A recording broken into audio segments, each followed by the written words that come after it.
ruas Pematang Panggang sampai Kayu Agung ini sepanjang totalnya 189 km. Ini adalah jalan tol terpanjang yang pernah saya resmikan.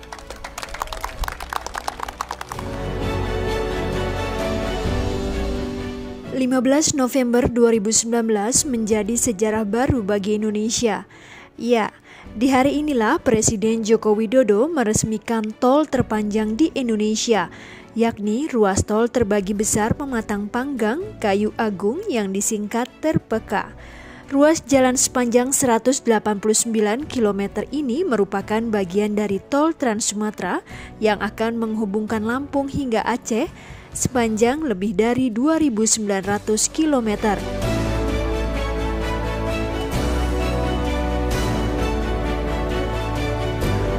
Pembangunan jalan tol ini memiliki banyak manfaat.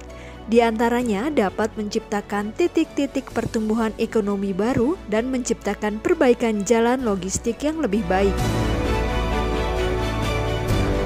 Selain itu, hadirnya ruas tol ini juga sebagai fasilitas bagi sentra produksi, sentra kawasan industri, dan perdagangan di Pulau Sumatera, sehingga dapat mengurangi biaya logistik serta meningkatkan daya saing produk lokal. Dan yang paling penting adalah terciptanya lapangan pekerjaan baru bagi masyarakat Indonesia.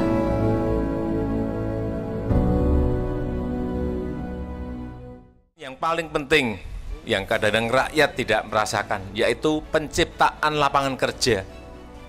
Tol sepanjang ini nggak mungkin semuanya dikerjakan oleh mesin. Kerjanya, supervisinya pasti dibutuhkan.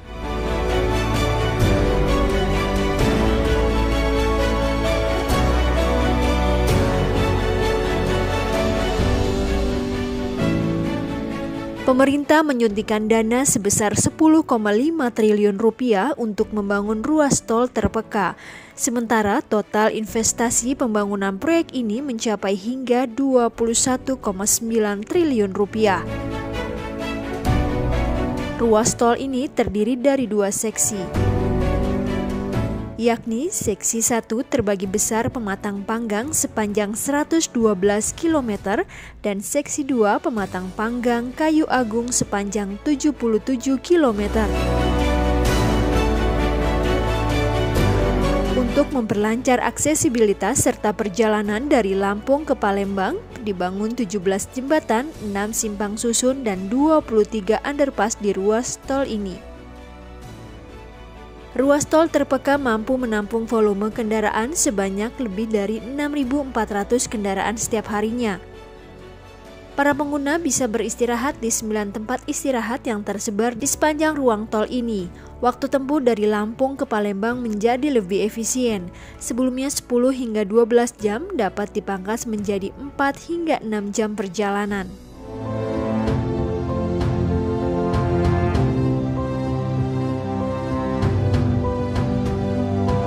Tapi kita berharap bahwa para pengguna nanti juga tetap harus hati-hati karena belum terbiasa. Tol itu cukup panjang karena tol ini bagian dari tol Trans Sumatera yang nyambung dari Bakauheni sampai dengan nanti Aceh. Ya, kalau bagian dari Bakauheni sampai Aceh itu sekitar 2000 kilo. Ditambah feeder-feedernya sekitar 900-an kilo untuk penunjang-penunjang distribusi, jalur logistik, dan daerah-daerah potensi-potensi penunjang wisata, pertanian, dan sebagainya.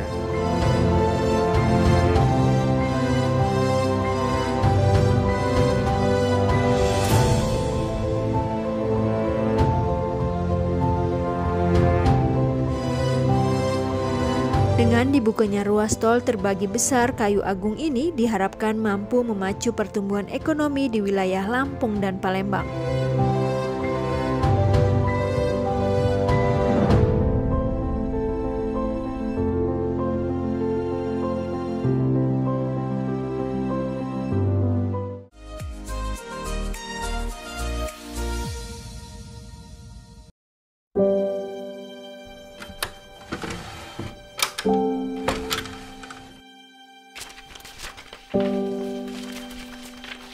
Ini adalah sebuah kisah. Kisah yang dimulai sebagai perusahaan negara adikarya. Kisah yang hadir dari kesederhanaan cita-cita sebuah bangsa yang baru lahir. Ini adalah sebuah kisah keberanian. Keberanian para pendahulu untuk memulai. Keberanian untuk mengucurkan keringat demi keberlangsungan bangsa. Perwujudan integritas untuk negeri yang berkualitas. Ini adalah kisah pengabdian. Kisah pengabdian di sebuah negeri yang maha luas. Kisah di mana setiap pelosok adalah milik bersama. Setiap individu adalah keluarga bersama. Setiap kebutuhan adalah tanggung jawab bersama. Ini adalah sebuah kebanggaan. Kebanggaan atas karya besar yang tak mengenal batas-batas. Kebanggaan untuk menggapai negeri-negeri. Sebuah seruan lantang bahwa kita adalah bagian penting peradaban dunia. Ini juga adalah kisah kesedihan. Kesedihan di saat jatuh dan gagal. Kesedihan di saat roda berputar dan menghujam tanah. Hingga poros semangat mengantarnya kembali ke masa kebangkitan. Ini adalah kisah kebangkitan, di mana luka mulai mengering dan kaki semakin kokoh, di mana tangan semakin kuat untuk menggenggam dunia. Ini adalah semangat. Semangat 6 dekade yang terus mengalir di tubuh kami. Semangat untuk mengabdi dan berinovasi. Semangat untuk terus berjalan bersama di negeri ini. Semangat yang meyakini bahwa kebersamaan dan kekeluargaan adalah cara terbaik untuk terus berlari. Ini adalah kisah kami. Ini adalah Adi.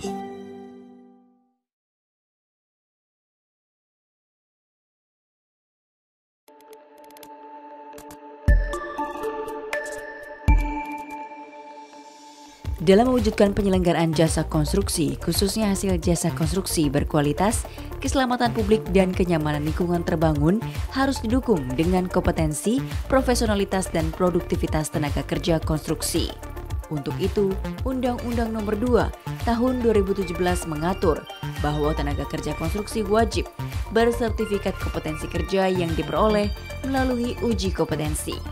Kompetensi tenaga kerja konstruksi diklasifikasikan berdasarkan bidang keilmuan, antara lain arsitektur, sipil, mekanikal, elektrikal, tata lingkungan, dan manajemen pelaksanaan dengan kualifikasi yang meliputi operator, teknisi, atau analis dan ahli. Untuk meningkatkan produktivitas kerja, tenaga kerja konstruksi dapat mengikuti pelatihan sesuai standar kompetensi kerja yang diselenggarakan oleh lembaga pendidikan dan pelatihan kerja yang terregistrasi. Uji kompetensi dilaksanakan oleh lembaga sertifikasi profesi yang terregistrasi. Setiap tenaga kerja konstruksi yang bersertifikat kompetensi kerja berhak atas imbalan yang layak sesuai layanan jasa yang diberikan. Selain itu, tenaga kerja konstruksi wajib melakukan registrasi pengalaman profesional. Tenaga kerja konstruksi asing yang bekerja di Indonesia wajib memenuhi ketentuan ketenaga kerjaan. Di antaranya, memiliki sertifikat kompetensi kerja yang telah disetarakan dan melakukan alih pengetahuan serta teknologi kepada tenaga kerja konstruksi Indonesia. Tenaga kerja konstruksi merupakan faktor penting sektor jasa konstruksi. Untuk itu, peningkatan kualitas tenaga kerja konstruksi harus didukung secara konsisten oleh para pemangku kepentingan jasa konstruksi, sehingga mampu menghadapi tantangan yang semakin kompetitif demi terciptanya daya saing bangsa.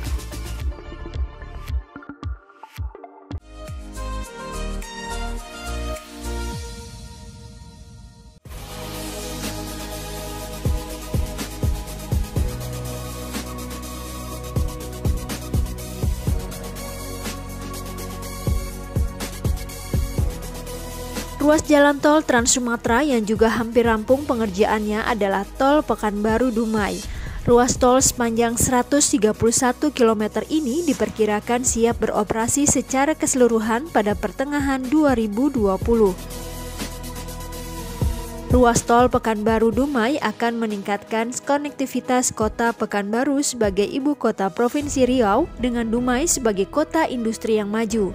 Kehadiran ruas tol ini tentu dapat mempercepat mobilitas orang dan logistik. Selain itu, jalan tol akan terintegrasi dengan konektivitas kawasan, sehingga memperlancar arus distribusi barang ke berbagai wilayah di Sumatera.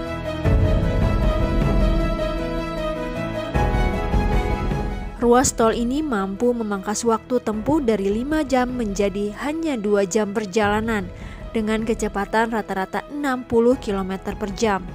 Dengan dioperasikannya, tol Pekanbaru Dumai nantinya diharapkan dapat meningkatkan daya saing sekaligus menjaga stok infrastruktur nasional.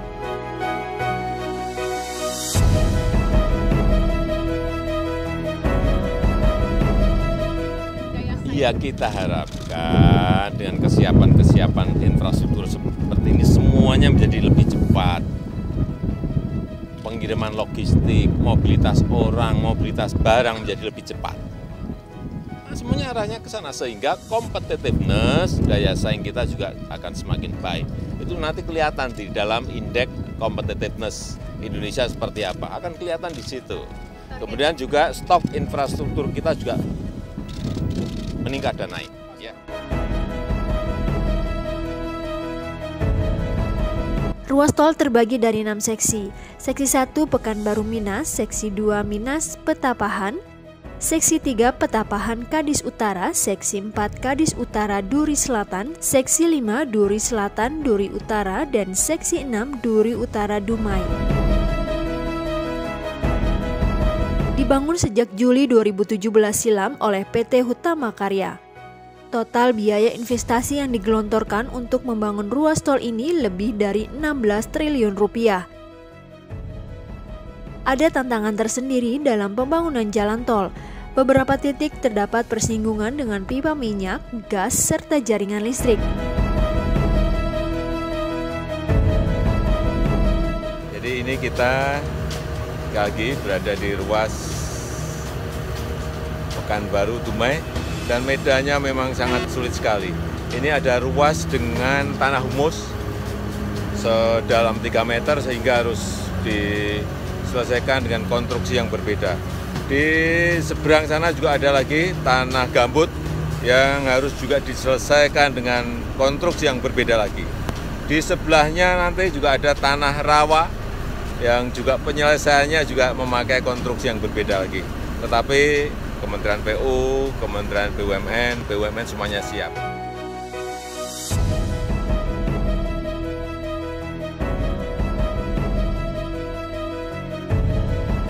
Yang menarik dari ruas tol Pekanbaru Dumai terdapat pada Seksi 4 Kadis Utara Duri Selatan.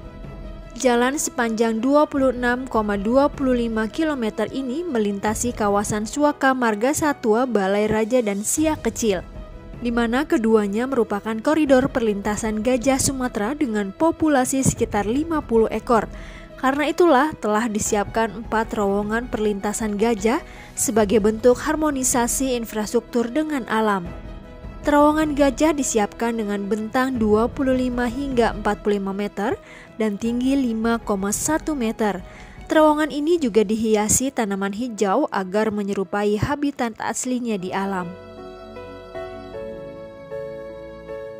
Bahwa ruas ini memperlihatkan interaksi antara ekonomi dan ekologi, yang itu dibuktikan dengan fasilitasi dari jaringan ini untuk arus pergerakan gajah yang ada di kawasan sepanjang Pekanbaru Dumai ini. Cukup banyak jumlahnya dan mereka melakukan pergerakan harian yang itu tidak boleh terganggu. Oleh karenanya desain dari jalan ini kita rancang sedemikian rupa sehingga perjalanan gajah tersebut tidak terganggu. Ada 4 terowongan gajah dan 1 lahan konservasi yang berhimpitan dengan jaringan jalan tol.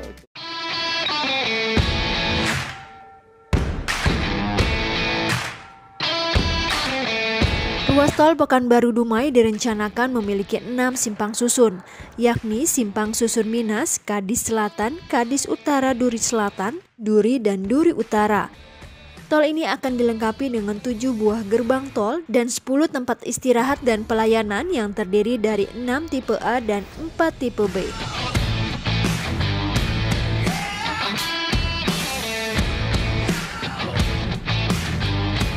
Sebelumnya, tol Pekanbaru Dumai seksi 1 Pekanbaru Minas sepanjang 9,5 km telah dibuka secara fungsional pada musim mudik Natal dan Tahun Baru 2019 silam.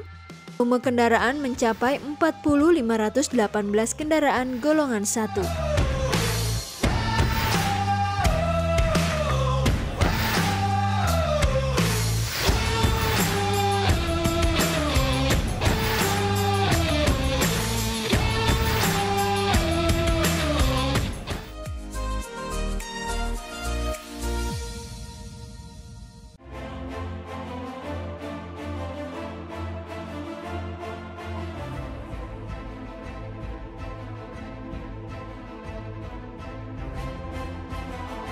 Sungguh, tak pernah terbayangkan sebelumnya ada MRT di Jakarta. Biasanya orang Indonesia mencicipi kenyamanan transportasi publik bernama MRT ini hanya jika bepergian ke negara-negara maju di luar negeri. Namun, pemerintah Indonesia tak mau berlama-lama membiarkan Jakarta terus dilanda kemacetan. Dan kini telah hadir MRT di ibu kota.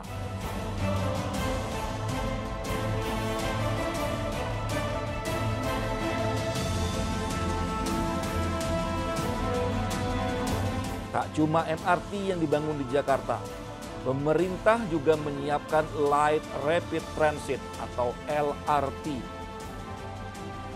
Semua tentu agar kemacetan ibu kota bisa berkurang.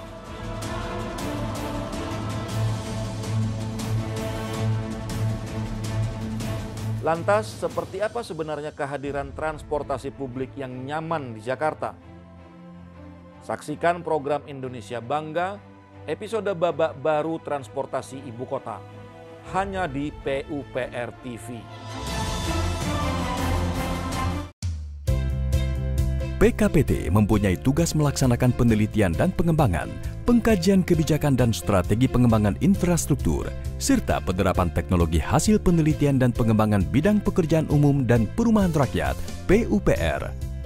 Pusat Penelitian dan Pengembangan Kebijakan dan Penerapan Teknologi dikepalai oleh Kepala Puslitbang Kebijakan dan Penerapan Teknologi, dibantu oleh Kepala Subbagian Tata Usaha, Kepala Bidang Program dan Evaluasi, Kepala Bidang Sumber Daya Kelitbangan, Kepala Bidang Kajian Kebijakan dan Kerjasama, serta Balai Litbang Penerapan Teknologi Sumber Daya Air, Balai Litbang Penerapan Teknologi Permukiman, dan Balai Litbang Penerapan Teknologi Jalan dan Jembatan. PKPT berfungsi sebagai pendukung akselerasi pembangunan infrastruktur PUPR secara komprehensif dan terintegrasi dengan sektor-sektor di lingkungan Kementerian PUPR melalui penerapan teknologi dari hasil penelitian dan pengembangan Litbang yang lebih kreatif dan inovatif. Dengan adanya PKPT, hasil Litbang menjadi lebih utuh dan terpadu serta mengarah kepada rekomendasi kebijakan penyelenggara infrastruktur, yaitu terbukti secara ilmiah, layak dari sisi ekonomi, mampu diterima masyarakat, serta yang tak kalah penting yaitu ramah lingkungan. Untuk memudahkan penerapan teknologi serta koordinasi dengan stakeholder terkait, PKPT menyusun proses yang dimulai dari prototipe teknologi hasil Litbang oleh masing-masing Litbang terkait, yang kemudian dilakukan pengkajian dan penerapan teknologi oleh balai-balai di lingkungan PKPT, hingga tercipta kerjasama dengan aplikator yang didukung dengan perlindungan hak kekayaan intelektual dalam bentuk paten ataupun hak cipta. Proses bisnis penyusunan rekomendasi kebijakan yang dilakukan PKPT dimulai dari menjawab isu dan permasalahan yang ada. Selanjutnya dianalisis menggunakan metode penelitian yang tepat. Dan pada akhirnya menghasilkan rekomendasi kebijakan yang dibutuhkan pimpinan dalam pengambilan keputusan. Keberhasilan dari penelitian tak lepas dari sumber daya manusia yang kami miliki. PKPT didukung oleh SDM yang terdiri dari para peneliti handal, perekayasa, dan jabatan fungsional lainnya.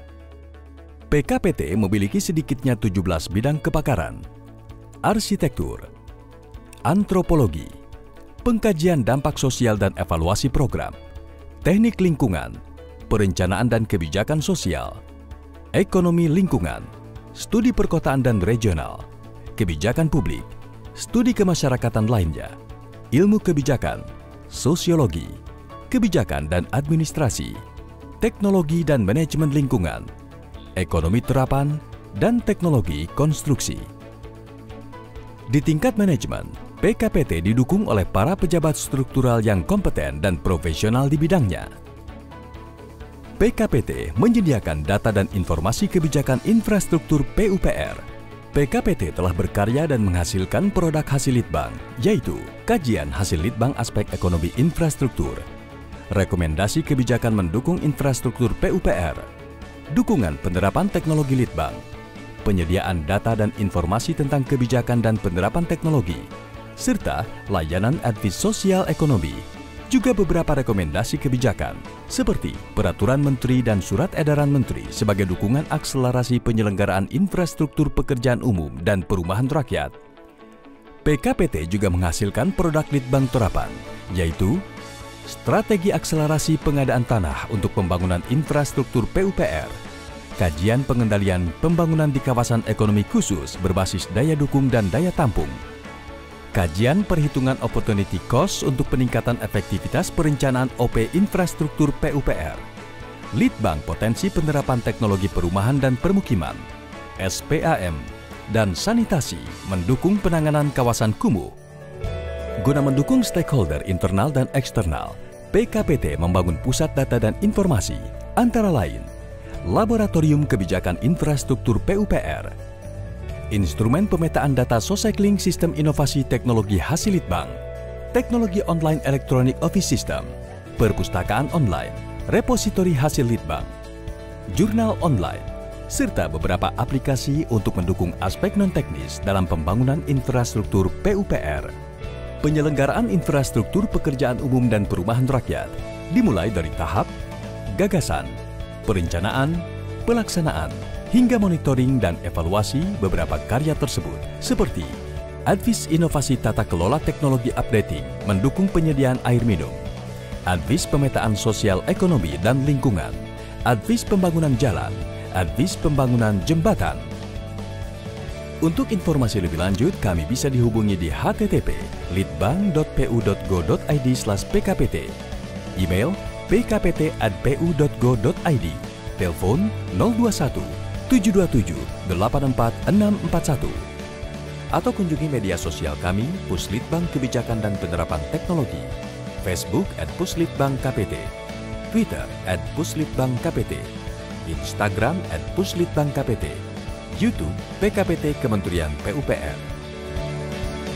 Inovatif, kreatif, dan berkelanjutan.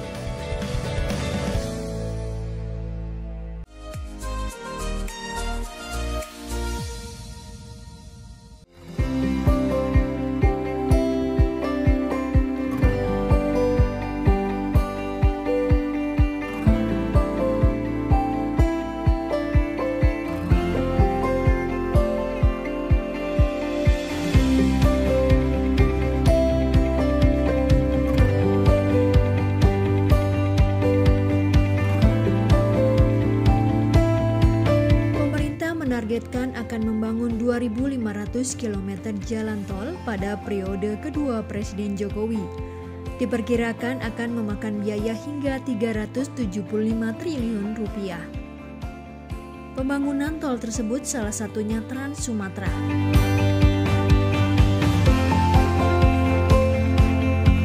Sebagai pulau kedua terbesar di Nusantara dengan populasi melebihi 55 juta jiwa, Sumatera memainkan peran penting dalam perekonomian negara.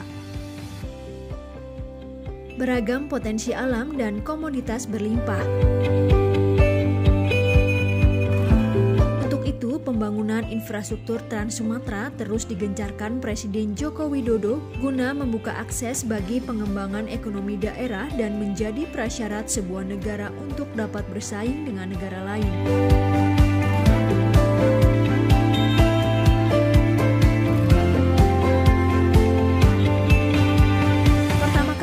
Infrastruktur bebas hambatan dibangun di Provinsi Nanggroe, Aceh Darussalam, dan saat ini Kementerian Pekerjaan Umum dan Perumahan Rakyat PUPR tengah mengerjakan proyek jalan tol Banda Aceh Sigli sepanjang 74 km.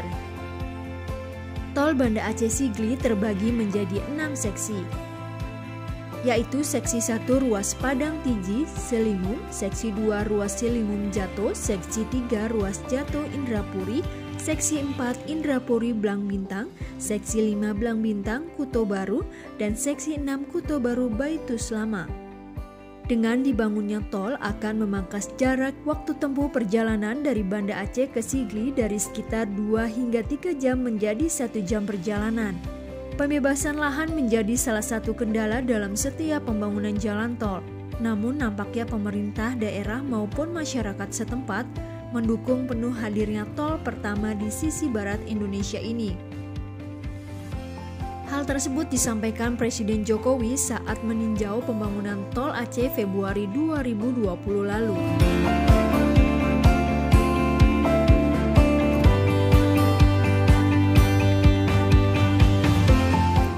Tol dari Banda Aceh menuju ke Sigli, ini 74 km, pembebasan tanahnya berjalan dengan sangat baik, ini alhamdulillah. Sehingga tadi justru Dirut dari Utama Karya menyampaikan pembebasan rampung, konstruksinya justru yang biasanya konstruksi kepentok di pembebasan. Di sini pembebasan selesainya cepat, konstruksinya harus ngejar, saya kira. Dan ini bagus. Jadi dari 74 kilometer kita investasi kira-kira 12 triliun, kita harapkan yang secepatnya selesai.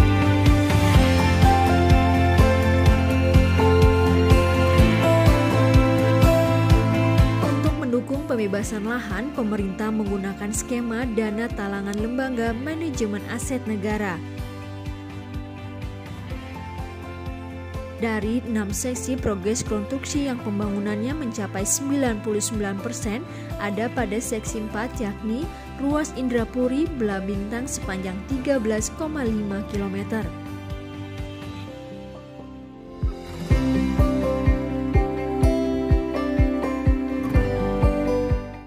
Ruas jalan ini sudah bisa dilalui namun belum dioperasionalkan. Perlu dilakukan uji layak fungsi dari berbagai pihak yang terkait. Dengan rampungnya seksi 4 tersebut nantinya dapat mempermudah akses dari Banda Aceh ke Sigli dan sebaliknya dari Sigli Indrapuri ke Bandara Udara Internasional Sultan Iskandar Muda yang berada di Kecamatan Blang Bintang, Kabupaten Aceh Besar.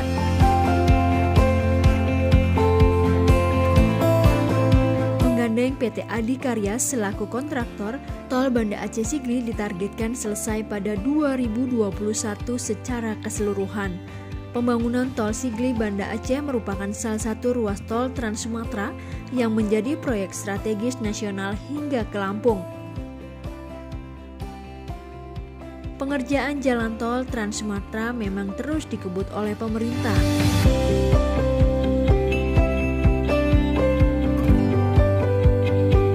Jalan tol Trans Sumatera menghubungkan Lampung hingga Aceh ditargetkan pada tahun 2024. Sehingga nantinya mampu meningkatkan indeks daya saing Indonesia.